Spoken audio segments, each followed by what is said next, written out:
Good morning everyone, চলে এসেছি নতুন ভিডিও নিয়ে। সেদিন ছিল প্রিয়াঙ্কার বার্থডে, তো আমরা ছোট করে কলেজে সেলিব্রেট করলাম সেটা। প্রিয়াঙ্কা হলো আমাদের ডিপার্টমেন্টের সব থেকে ছোট বাচ্চা, আর সেই ছোট বাচ্চার বার্থডে সেলিব্রেট হবে না সেটা কি হয়? বন্ধুরা কেক নিয়ে আসার পর আমরা ছাদে গিয়ে সবাই কেক কাটলাম।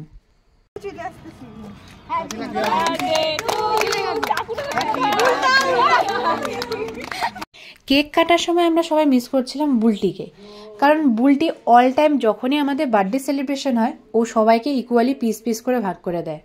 ক্লাসে এসে শুরু হলে এদের সবার দুষ্টামি, তবে দুষ্টামি করুক বা যাই করুক ওদের জন্যই কিন্তু আমাদের কলেজ লাইফটা মেমোরেবল হয়ে উঠছে। বাড়ি ফেরার সময় ওয়েদারটা ছিল দারুণ, না গরম না ঠান্ডা, মনে হচ্ছিল যেন ঝড় আসবে।